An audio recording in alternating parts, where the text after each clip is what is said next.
श्री शिवाय नमस्तुभ्यम। आप सभी पर भोलेनाथ का आशीर्वाद सदैव बना रहे। प्रिय श्रोताओं, आज है 17 नवंबर और दिन है सोमवार। और आज सोमवार के दिन आप सुनेंगे सोमवार व्रत की संपूर्ण कथा। साथ ही साथ आज मार्गशीर्ष महीने के कृष्ण पक्ष का प्रदोष व्रत भी है, जो कि सोम प्रदोष व्रत रहेगा। और ये अद्भुत संयोग आज बन रहा है, तो आप सभी को इन पावन कथाओं का श्रवण अवश्य करना चाहिए। और आज भोलेनाथ की पूजा करने का सबसे शुभ मुहूर्त रहेगा प्रदोष काल का, जो कि शाम 4:52 से 6:22 तक रहेगा। सोम प्रदोष व्रत की कथा अलग से हमारे चैनल पर सुनाई गई है। और इस वीडियो में हम सुनेंगे भगवान शिव को समर्पित कथाएं, जिसमें सोमवार की कथा के साथ साथ आप नवग्रहों की कृपा दिलाने वाली कथा भी सुनेंगे। तो कथाओं को पूरा जरूर सुनिएगा। आइए कथा से पहले हम सभी भगवान का ध्यान करें। हे भोलेनाथ, आप कैलाशपति हैं, माता पार्वती के प्रियतम हैं, कार्तिकेय और गणेश जी के पिता हैं। आप ही महाकाल हैं, आप ही जगत के पालनहार। आपके चरणों की वंदना करने मात्र से जन्म जन्मांतर के पाप नष्ट हो जाते हैं। हे देवाधिदेव महादेव, इस पावन सोमवार व्रत में हम संपूर्ण मन, वाणी और कर्म से आपका ध्यान कर रहे हैं। हम सभी पर अपनी कृपा दृष्टि बनाए रखें, हमारे जीवन से अज्ञान, अहंकार और पाप का नाश करें और हमें धर्म, अर्थ, काम और मोक्ष चारों पुरुषार्थों की सिद्धि प्रदान करें। ओम नमः शिवाय। एक बार किसी नगर में एक साहूकार था। उसके घर में धन की कोई कमी नहीं थी, लेकिन कोई संतान न होने के कारण वह बड़ा दुखी था। संतान प्राप्ति के लिए वो हर सोमवार को व्रत रखता था और पूरी श्रद्धा के साथ शिव मंदिर जाकर भगवान शिव और माता पार्वती की पूजा किया करता था। उसकी भक्ति देखकर एक दिन माँ पार्वती प्रसन्न होकर भगवान शिव से साहूकार की मनोकामना पूर्ण करने का निवेदन करती हैं। पार्वती जी के आग्रह पर भगवान शिव ने कहा, हे देवी, इस संसार में हर प्राणी को उसके कर्मों का फल मिलता है और जिसके भाग्य में जो हो उसे भोगना ही पड़ता है। लेकिन पार्वती जी ने साहूकार की भक्ति देखकर उसकी मनोकामना पूर्ण करने की इच्छा व्यक्त की। माता पार्वती के आग्रह पर भगवान शिव ने साहूकार को पुत्र प्राप्ति का वरदान तो दिया, लेकिन उन्होंने बताया कि ये बालक केवल 12 वर्षों तक ही जीवित रहेगा। माता पार्वती और भगवान शिव की इस संवाद को साहूकार सुन रहा था, इसलिए उसे न तो इस बात की खुशी हुई और न ही कोई दुख, बल्कि वो पहले की तरह ही शिव जी की पूजा करता रहा। कुछ समय के बाद साहूकार की पत्नी ने एक पुत्र को जन्म दिया। जब वह बालक 11 वर्ष का हुआ तो उसे पढ़ने के लिए काशी भेज दिया गया। साहूकार ने पुत्र के मामा को बुलाकर उसे बहुत सारा धन देते हुए कहा कि तुम इस बालक को काशी विद्या पढ़ने के लिए लेकर जाओ। तुम लोग रास्ते में यज्ञ कराते जाना और ब्राह्मणों को भोजन दक्षिणा देते हुए जाना। दोनों मामा भांजे इसी तरह यज्ञ कराते और ब्राह्मणों को दान दक्षिणा देते काशी नगरी निकल पड़े। इस दौरान रात में एक नगर पड़ा, जहां नगर के राजा की कन्या का विवाह था। लेकिन जिस राजकुमार से उसका विवाह होने वाला था वह एक आंख से काना था।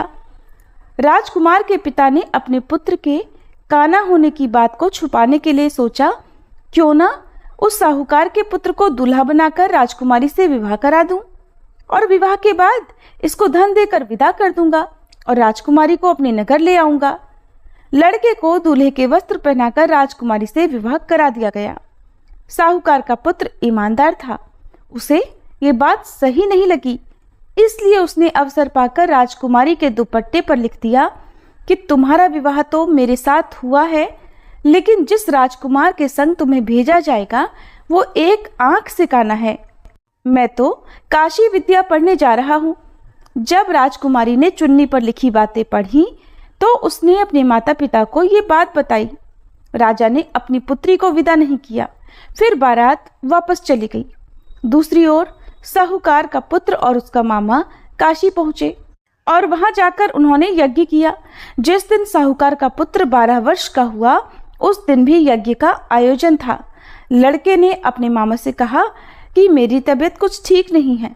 मामा ने कहा, तुम अंदर जाकर आराम कर लो। भगवान शिव के वरदान अनुसार कुछ ही देर में उस बालक के प्राण निकल गए। मृत भांजे को देखकर उसके मामा ने विलाप करना शुरू कर दिया। संयोगवश उसी समय भगवान शिव और माता पार्वती उधर से जा रहे थे। पार्वती जी ने भोलेनाथ से कहा, स्वामी, मुझे इसके रोने का स्वर सहन नहीं हो रहा, आप कृपया इस व्यक्ति के कष्ट को अवश्य दूर कीजिए। जब भगवान शिव मृत बालक के समीप गए तो वह बोले कि ये उसी साहूकार का पुत्र है जिसे मैंने 12 वर्षों की आयु का वरदान दिया था। अब आज इसकी आयु पूरी हो चुकी है। लेकिन मातृभाव से विभोर माता पार्वती जी कहने लगी, हे महादेव, आप इस बालक को और आयु देने की कृपा करें, नहीं तो इसके वियोग में इसके माता पिता भी तड़प तड़प कर मर जाएंगे। माता पार्वती के पुनः आग्रह पर भगवान शिव ने उस लड़के को जीवित होने का वरदान दिया। शिव जी की कृपा से वह लड़का जीवित हो गया। शिक्षा पूरी करके लड़का मामा के साथ अपने नगर की ओर वापस चल पड़ा। दोनों चलते हुए उसी नगर में पहुंचे जहां उसका विवाह हुआ था। उस नगर में भी उन्होंने यज्ञ का आयोजन किया। उस लड़के के ससुर ने उसे पहचान लिया और महल में ले जाकर उसकी खूब आवभगत की और अपनी पुत्री को धूमधाम से विदा कर दिया। इधर साहूकार और उसकी पत्नी भूखे प्यासे रहकर अपने बेटे की प्रतीक्षा कर रहे थे। उन्होंने प्रण कर रखा था कि अगर उन्हें अपने बेटे की मृत्यु का समाचार मिला तो वो भी प्राण त्याग देंगे, परंतु अपने बेटे के जीवित होने का समाचार पाकर वे बेहद प्रसन्न हुए। उसी रात भगवान शिव ने साहूकार के स्वप्न में आकर कहा, हे श्रेष्ठी, मैंने तेरे सोमवार के व्रत करने और व्रत कथा सुनने से प्रसन्न होकर तेरे पुत्र को लंबी आयु प्रदान की है। इसी प्रकार जो कोई सोमवार व्रत करता है या कथा सुनता और पढ़ता है, उसके सभी दुख दूर होते हैं और सभी मनोकामनाएं पूर्ण होती हैं। सभी प्रेम से बोलिए, भोले शंकर भगवान की जय, माता पार्वती की जय। जिन्होंने श्रद्धा से सोमवार का व्रत किया, ये पावन कथा सुनी और भगवान शिव का पूजन किया, उनके जीवन से समस्त दुख, रोग, शोक और संकट दूर होते हैं।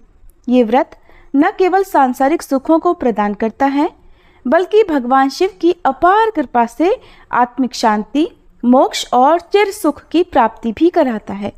अब आइए हम पूर्ण समर्पण और सच्चे मन से भगवान से प्रार्थना करते हैं। हे नीलकंठ भगवान शिव, आप भोले हैं, दयालु हैं, आशुतोष हैं। हमने जो कुछ भी पूजा, व्रत और कथा श्रवण किया, उसमें यदि कोई त्रुटि रह गई हो तो क्षमा करें। हमें अपने चरणों में अटल भक्ति और जीवन में सच्ची समझ प्रदान करें। हमारे जीवन से अज्ञान, अहंकार और अधर्म का नाश करें। शिव शिव कहकर हम जीवन की राह पर चलें, यही हमारा संकल्प है। ओम नमः शिवाय। सोमवार व्रत की महिमा अमोघ है। जो भक्त सच्चे मन से इसका पालन करते हैं, उनके जीवन में धन, वैभव, संतान सुख, वैवाहिक सुख और सभी मनोरथों की पूर्ति निश्चित होती है। प्रिय श्रोताओं, अब आपको सुनाते हैं नवग्रहों की कथा।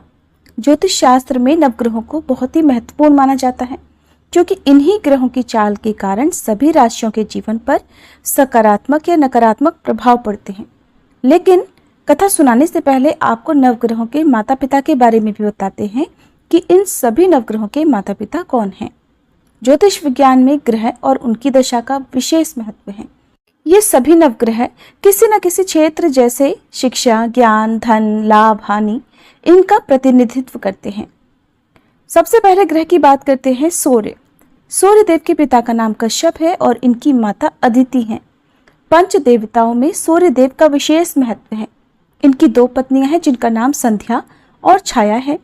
शनिदेव भगवान सूर्य के पुत्र हैं और यमराज और देवी यमुना भी इनकी संतान हैं। दूसरे ग्रह हैं चंद्र ग्रह।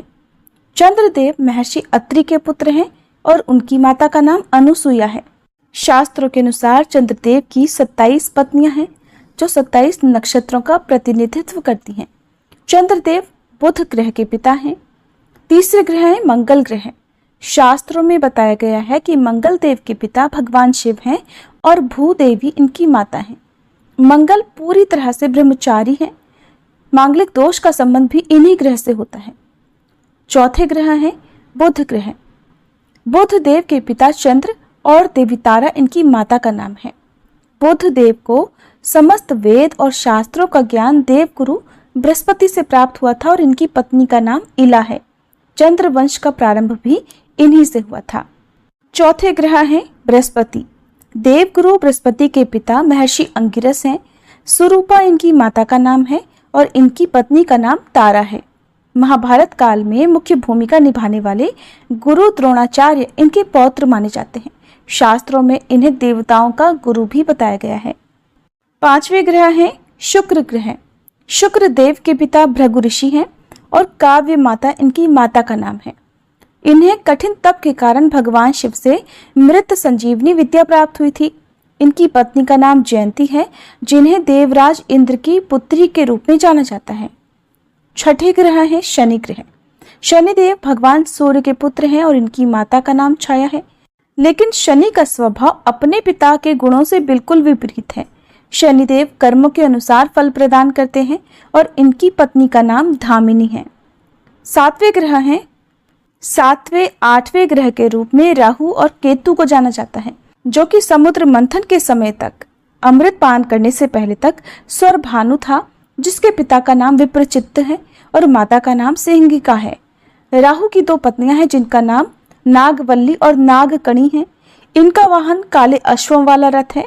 वहीं स्वर भानु दैत्य के धड़ से केतु उत्पन्न हुए थे, जिनका वाहन चील है। ये तो था सभी नवग्रहों का परिचय। अब सुनिए नवग्रहों की कहानी। एक बार की बात है, किसी गांव में एक भाई बहन रहते थे। बहन का विवाह हो चुका था, तो एक दिन भाई अपनी बहन से मिलने के लिए उसकी ससुराल जा रहा था। रास्ते में भाई को एक सांप मिला और कहने लगा, मैं तुझे डसूंगा। भाई बोला, हे नाग देवता, मैंने ऐसा कौन सा अपराध किया है जो आप मुझे डसोगे? मैं तो अपने माँ बाप का एक ही पुत्र हूँ, बहन का एक ही भाई हूँ। मेरी पत्नी और मेरे बच्चे घर पर मेरा इंतजार कर रहे हैं, आप मुझे क्यों डसना चाहते हो? तब वह सांप बोला, तुम्हारे 9 ग्रहों की दशा लगी है, इसलिए मैं तुम्हें डस लूंगा। जब सांप किसी भी तरह राजी नहीं हुआ, तो वह बोला कि ठीक है, मैं अपनी बहन के घर उससे मिलने जा रहा हूँ। जब मैं वापस आऊंगा तब तुम मुझे डस लेना। सांप बोला, क्या पता तुम वापस आते समय इस रास्ते से आओ या ना आओ, मैं तो तुम्हें अभी डसूंगा। तब वह लड़का बोला कि ठीक है, तुम ऐसा करो, मेरे इस थैले में बैठ जाओ। जब मैं अपनी बहन से मिलकर वापस आऊंगा तब तुम मुझे डस लेना। सांप ने उसकी बात मान ली और थैले में बैठ गया। लड़के ने ऊपर से बेलपत्र ढक दिए ताकि वह किसी को दिखाई ना दे और फिर अपनी बहन के घर पहुंच गया। बहन उस समय 9 ग्रहों की कहानी कह रही थी। उसने भाई को आया हुआ देखकर भाई से कहा कि भाई तुम बैठो, मैं पहले 9 ग्रहों की कहानी कह लूं। तुम बैठो और मेरी कहानी भी सुनो। बहन ने कहानी कही, भाई ने कहानी सुनी। जीवों की, जानवर की, हाथी की, घोड़े की, कुत्ते की, बिल्ली की, भाई की, बहन की, घर के धनी की, बेटी जवाई की, देवरानी जिठानी की, सास ससुर की, संग की, सहेली की, सबके ग्रह शांत हो जाएं। घर चले 8 पग, आदमी चले 4 पग, सांप बिच्छू भंवरे सब आग में जले। ऐसे भाई को कहानी सुनाकर बहन खड़ी हो गई और भाई के पास रखे थैले को देखकर भाई से बोली, भाई थैले में क्या लाए हो? इससे पहले कि भाई कुछ कहता, उसने वह थैला उठाया और घर के अंदर ले गई। थैला खोलकर देखा तो बेलपत्र, केले और संतरे बन गए और सांप एक चमचमाता हुआ हार बन गया। जब हार पहनकर वह बहन बाहर आई तो बहन के गले में चमचमाता हार देखकर भाई बोला, बहन इतना कीमती हार तुम कहाँ से लाई हो? बहन बोली, भाई तुम ही तो लाए हो मेरे लिए। थैले में केले और संतरे के साथ हार भी तो था। भाई ने सुना तो हैरान रह गया और बोला, बहन उसमें हार नहीं बल्कि मेरी मृत्यु का सामान था। ऐसा कहकर उसने सारी बात अपनी बहन को बताई और फिर कहने लगा कि बहन ये तेरे ही 9 ग्रहों की कहानी का प्रभाव है, जो वह सांप हार बन गया। अब ये हार तू ही रख ले। कुछ दिनों के बाद बहन के घर रहने के बाद जब भाई वापस चलने लगा तो बहन बोली, भाई तुम्हारे 9 ग्रहों की दशा लगी है, तुम घर जाकर भाभी से कहना कि वो 9 ग्रहों की कहानी कहे। ऐसा कहकर उसने अपने भाई को विदा किया। भाई जब अपने घर पहुंचा और जाकर अपनी पत्नी से बोला कि सुनो, हमारे 9 ग्रहों की दशा लगी है, हम नवग्रह की कहानी रोज कहा करेंगे। मैं कहूँगा और तुम सुनना, तुम कहोगी तो मैं सुनूंगा। फिर बोला, जाओ 1 लोटा जल का भरकर लाओ, साथ में चावल और चीनी के दाने भी लेकर आओ। उसकी पत्नी सारी सामग्री ले आई। कहानी कही, जीव की, जानवर की, हाथी की, घोड़े की, कुत्ते की, बिल्ली की, देवरानी जिठानी की, सास ससुर की, घर के धनी की, बेटी जवाई की, भाई बहन की, सबके नौग्रह शांत हो जाइयो। घर चले 8 पग, आदमी चले 4 पग, सांप बिच्छू भंवरे सब आग में जल जाइयो। सभी नवग्रहों को नमस्कार है। जैसे 9 ग्रहों की दशा भाई की उतरी, वैसे ही इस कहानी को कहते सुनते और हुंकारा भरते सब की उतरे। सब पर 9 ग्रहों की कृपा बनी रहे। आप सुने श्री शिव चालीसा पाठ और आरती। जय गणेश गिरिजा सुवन, मंगल मूल सुजान, कहत अयोध्या दास तुम, देहु अभय वरदान। जय गिरिजापति दीन दयाला, सदा करत संतन प्रतिपाला। भाल चंद्रमा सोहत नीके, कानन कुंडल नाग फनीके। अंग गौर शिर गंग बहाए, मुंड माल तन क्षार लगाए। वस्त्र खाल बाघांबर सोहे, छवि को देखी नाग मन मोहे। मैना मातु की हवे दुलारी, वाम अंग सोहत छवि न्यारी। कर त्रिशूल सोहत छवि भारी, करत सदा शत्रुन क्षयकारी। नंदी गणेश सोहितः कैसे, सागर मध्य कमल है जैसे। कार्तिक श्याम और गणराऊ, या छवि को कही जात न काऊ।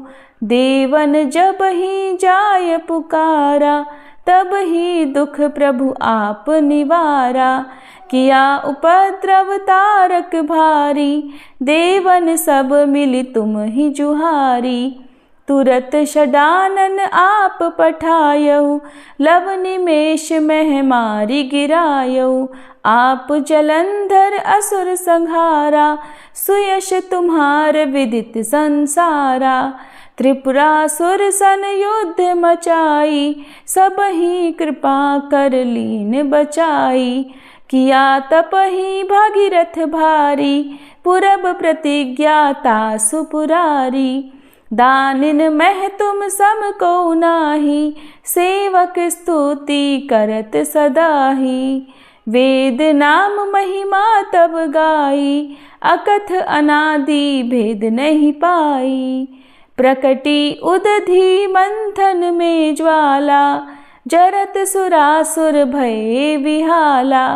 कीन्ही दया तह करि सहाई, नीलकंठ तब नाम कहाई।